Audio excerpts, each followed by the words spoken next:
साथियों, स्वागत है आपका।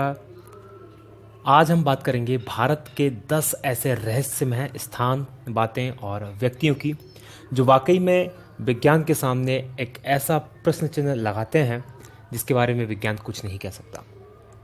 एक तरफ तो विज्ञान ने इतनी प्रगति कर ली है कि वो बहुत सारी बातों को रिवील कर रहा है, उन्हें बता रहा है अंतरिक्ष के क्षेत्र में, लेकिन ये बातें जो भारत के ऐसी हैं जिनके बारे में विज्ञान अभी भी मौन है, कुछ भी नहीं कह सकता। चलिए शुरू करते हैं। पहली, कोंगला दर्रा, लद्दाख। कोंगला दर्रा लद्दाख को एलियंस का घर माना जाता है।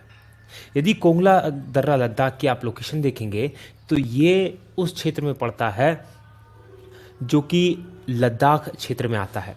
भारत और चाइना के बीच इसमें डिस्प्यूटेड है, इसलिए दोनों, ना तो ये भारत में पड़ता है अच्छे से, ना चाइना में पड़ता है, और यहाँ पर पेट्रोलिंग ढंग से नहीं हो पाती।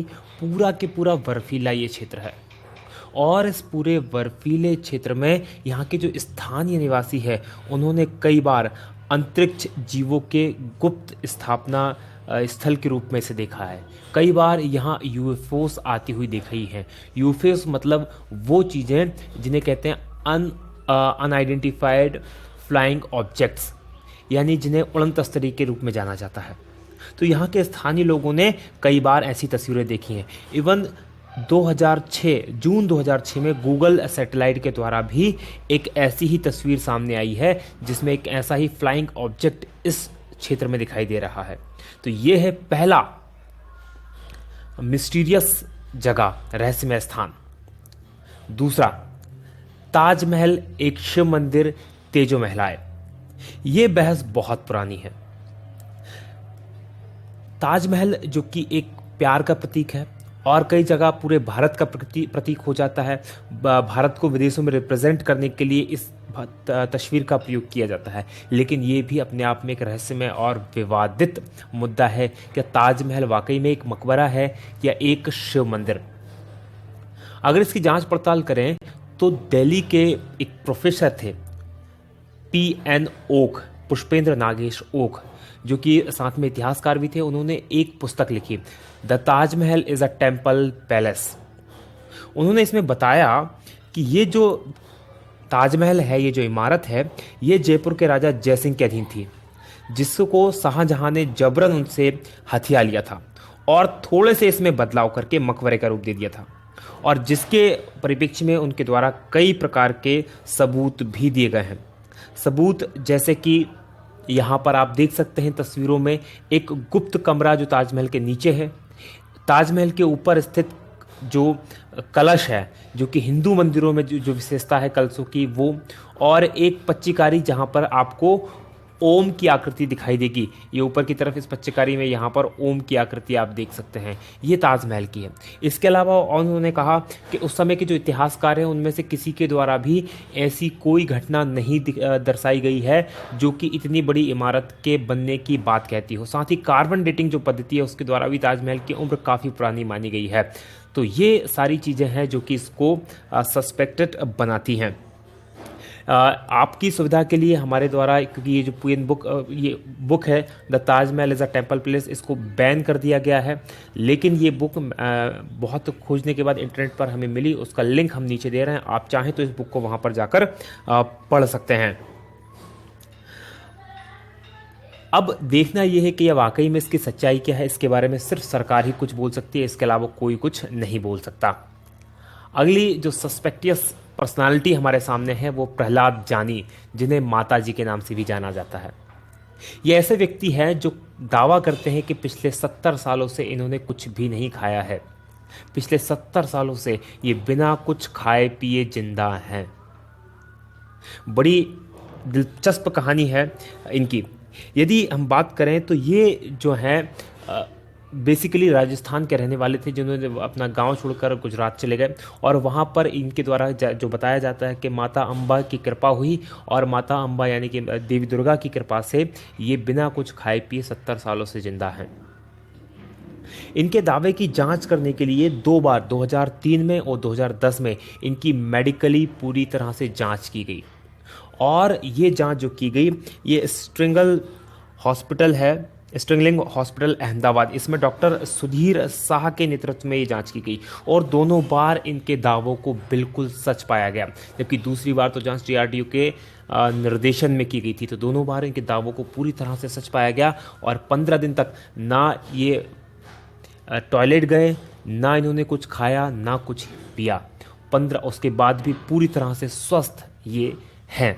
तो ये एक बहुत बड़ी मिस्ट्री है जिसको कि विज्ञान समझ नहीं पा रहा कि आखिर ऐसा कैसे पॉसिबल है। अगली मिस्ट्री की बात करें वो है हेती या हिम मानव या इंग्लिश में जिसे कहते हैं बिगफुट। एक कहानी के अनुसार कई वैज्ञानिक मानते हैं इस चीज़ को कि जो पृथ्वी का ओरिजिनल जीव है वो बिगफुट ही है। इंसानों को एलियंस के द्वारा बनाया गया है बिगफुट और कुछ परग्रही जीवों के क्रॉस के द्वारा, यानी कि हम जो इंसान हैं ये पृथ्वी के ओरिजिनल निवासी नहीं हैं। जो बिगफुट होता है उसके शरीर पे बहुत बड़े बड़े बाल होते हैं, उसकी हाइट करीब 10 फीट तक होती है और वजन 545 किलो तक होता है। ये अभी तक रहस्य बना हुआ है कि एक्चुअल में ये है भी या नहीं है, क्योंकि कोई भी इसे दावा करके नहीं कह सकता कि उसने इसको देखा है। अभी तक जो दावे हुए हैं इसको देखने के, 1935 में हांगकांग में इसकी पहली बार खोपड़ी मिली थी। साथ ही इसका उल्लेख जो है ऋग्वेद और सामवेद में भी आता है। 1951 में जब माउंट एवरेस्ट की चढ़ाई करने के लिए वहाँ पर एरिक सिम्पटन गए थे तो उन्होंने बर्फ पर बड़े बड़े पैरों के पद चिन्ह भी देखे थे और उन पद चिन्हों की तस्वीरें बहुत फेमस हुई बाद में और काफ़ी उस पर चर्चा भी की से बनी। 1953 में जो एडमंड हिलेरी और तेंजिंग नोर्गे ने भी इसी तरह के बड़े बड़े पद चिन्ह देखे थे और इसके बारे में तेंजिंग नोर्गे ने लिखा है अपनी आत्मकथा में कि उन्होंने ऐसे चित्र कई बार देखे, लेकिन उनके पिता ने 2 बार अपनी लाइफ में हिम मानव को देखा था। हालांकि तेंजिंग नोर्गे ने ये दावा नहीं किया कि उन्होंने देखा था, उनके पिता का दावा करते हैं कि उनके पिता ने इसको देखा था। तो ये अभी भी वाकई में एक बहुत बड़ा रहस्य है कि वाकई में हिम मानव होता है या नहीं होता।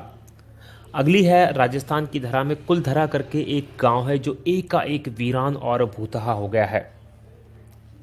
ये जो गांव है राजस्थान के जैसलमेर जिले में स्थित है।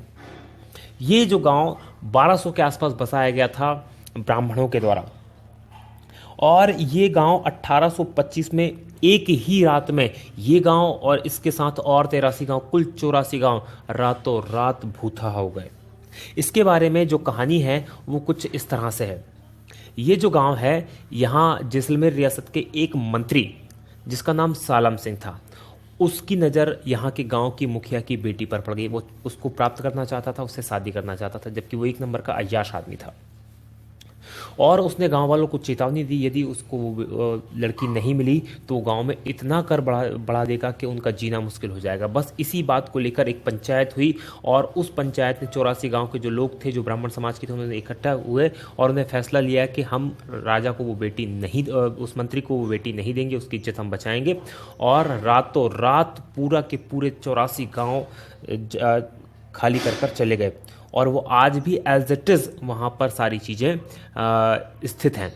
तो ये एक मिस्ट्री है कि रातों रात, और उसके बाद उनका ना तो ये पता चला कि वो कहाँ गए, ना ये पता चला कि वो कहाँ पर हैं। लेकिन जाते समय में उन्होंने इस गांव को कभी ना बसने का श्राप दिया और अभी तक ये गांव कभी भी नहीं बस पाया। 1-2 बार बीच में कुछ लोगों ने यहाँ रहने की हिम्मत की है, लेकिन उनकी भी यहाँ पर वो रह नहीं पाए, कभी भी इसको बस नहीं पाया। अगली है 6वां नंबर पे मैग्नेटिक हिल लेह। ये एक बहुत बड़ा रहस्य है। मैग्नेटिक हिल जो है लेह के अंदर, कश्मीर के अंदर स्थित है। जहाँ पर यदि आप देखेंगे किसी ढलान पर आप गाड़ी खड़ी कर दें तो आप पाएंगे यदि आपने गाड़ी में हैंड ब्रेक या गियर नहीं लगाया है तो गाड़ी नीचे की ओर लड़क जाएगी या नीचे की ओर लुढ़केगी। लेकिन यहाँ पर इसका उल्टा होता है। यदि गाड़ी आपने न्यूट्रल में या बिना ब्रेक के या बिना न्यूट्रल में खड़ी कर दी तो यहाँ गाड़ी ढलान के नीचे की ओर न लुढ़कते हुए ऊपर की ओर खींचेगी और लगभग वो भी 20 किलोमीटर प्रति घंटे की रफ्तार से तक ऊपर जा सकती है। तो बहुत बड़ा एक ये रहस्य बना हुआ है। कहा जाता है कि यहाँ बहुत बड़ा मैग्नेटिक फील्ड है जो गाड़ियों को, क्योंकि वो आयरन की बनी होती है और लोहा जो होता है आयरन को खींचता है, इसलिए वो इसे अपनी ओर खींचती है। तो ये भी एक बहुत बड़ा रहस्य है। आप इन सब चीज़ों को गूगल पर देख सकते हैं, इनके बारे में पढ़ सकते हैं बहुत ईजिली। जितनी भी मैं चीज़ें बता रहा हूँ सब के सब गूगल के बेस में इनके ऊपर बहुत विस्तार से लिखा हुआ, आप इसको देख सकते हैं। अगला है 7वां नंबर का जातिंगा। जातिंगा है असम में और ये है पक्षियों का आत्महत्या स्थल। यहाँ पर पक्षी आत्महत्या करते हैं और बहुत बड़ी तादाद में करते हैं, इसलिए ये एक बहुत बड़ा प्रश्न चिन्ह बना हुआ विज्ञान के लिए भी। होता क्या है, मानसून के बाद जब सितंबर और अक्टूबर के महीने में रात के समय खासकर 6 बजे से 9:30 बजे के बीच में कई पक्षी यहाँ पर क्या होते हैं, जो प्रवासी पक्षी आते हैं या स्थानीय पक्षी भी जो होते हैं, शहर में जो या गांव जिसे कहा जाए उसमें जो लाइटें लगी उनकी ओर आकर्षित होते हैं और टकराकर मर जाते हैं। और ये घटना खासकर सितंबर और अक्टूबर में ही होती है, इसलिए ये बहुत बड़ा रहस्य का विषय बना हुआ है। इस पर कई समय तक रिसर्च की गई, लेकिन कुछ भी समझ में नहीं आ रहा कि आखिर ऐसा क्यों होता है। अगली बात करें, 8वीं है भानगढ़ का किला। ये एक भूतहा महल है। भानगढ़ का किला राजस्थान में स्थित है। ये अजबगढ़ अलवर राजस्थान में स्थित है। यदि भानगढ़ के किले की हम बात करें तो रात में सूर्यास्त के समय यहाँ पर जाने की पूरी तरह मनाही है और इसके संबंध में भारतीय पुरातत्व संरक्षण विभाग ने वहाँ पर बोर्ड भी लगाया है, क्योंकि एक संरक्षित स्थल है। ऐसा कहा जाता है कि यहाँ पर जो यहाँ की राजकुमारी थी उस राजकुमारी से एक जादूगर जो था वो प्यार करने लगा था और उस जादूगर ने उस राजकुमारी को प्राप्त करने के लिए एक काले जादू करने का प्लान बनाया, जिससे कि वो राजकुमारी को अपने वश में कर ले। राजकुमारी को उससे पहले ही उसके काले जादू के बारे में पता चल गया और उसने उस जो जादूगर था उसको मरवा दिया। और जब वो जादूगर मरा तो उससे पहले उसने उस जगह को श्राप दे दिया और आज भी यहाँ पर रात के समय कोई भी रुकने की हिम्मत नहीं करता। और कुछ लोगों ने यहाँ पर रुकने की, रात में, दिन में हालांकि टूरिस्ट के लिए खुला रहता है, लेकिन रात में रुकने की कोशिश की तो वो कभी भी लौट कर वापस नहीं आए हैं। अगली जो जगह है वो है लेपाक्षी मंदिर आंध्र प्रदेश। लेपाक्षी मंदिर आंध्र प्रदेश एक बहुत ही नायाब नमूना है मंदिरों का। बहुत शानदार स्कल्पचर यहाँ बने हुए हैं। ये यहाँ पर एक हवा में झूलता खंबा यहाँ पर स्थित है। यहाँ पर क्या है, बेसिकली इस मंदिर के अंदर इसका आर्किटेक्चर या इस तरह से बनाया गया है कि यहाँ कुल 70 खंभों का ये मंदिर है और इन 70 खंभों में से एक खंभा ऐसा है जिसके नीचे, जिस तरह से आप तस्वीर में देख रहे हैं, इस तरह से कपड़ा आर से पार निकाला जा सकता है और इसका रहस्य कोई नहीं जानता। माना ऐसा जाता है कि इसमें जो खासकर बाजीगरी या ट्रिक जो है इसके शिल्प में या इसके आर्किटेक्चर में उसको इस तरह से बनाया गया है कि वो खंभा जो है हवा में झूलता रहे। तो ये एक बहुत बड़ा रहस्य है कि ये आखिर कैसे होता है, अभी तक कोई भी नहीं जानता। और सबसे इंपॉर्टेंट और सबसे आखिरी है वो 10वां है कोडनी केरल में एक गांव है। यहाँ पर ये जो गांव है जुड़वा लोगों का गांव या ट्विंस टाउन कहलाता है। ये कोडनी गांव जो है ये मलप्पुरम से लगभग 15 किलोमीटर की दूरी पर 2000 लोगों का गांव है, लेकिन इन 2000 लोगों के गांव में 204 से ज़्यादा जुड़वा जोड़े हैं, मतलब कि 408 लड़के लड़की यहाँ पर जुड़वा हैं। और ये जो 204 की जनसंख्या है ये इस गांव की कुल 10% जनसंख्या है, जो कि अपने आप में एक बहुत बड़ी मिस्ट्री है कि आखिर ऐसा क्यों हो रहा है इसी गांव में, क्योंकि एक ही गांव में इतनी बड़ी संख्या में जुड़वा पैदा होना एक इत्तेफाक तो नहीं हो सकता। यहाँ के स्थानीय लोगों की माने तो 1949 से ये शुरू हुआ। 1949 से ये शुरू हुआ और ये अब तक जारी है। और यहाँ पर लगभग सभी उम्र के, ऐसा नहीं कि अभी जो बच्चे पैदा हो रहे हैं वही हैं, उससे पहले भी उम्र के ट्विंस यहाँ पर मिल जाते हैं।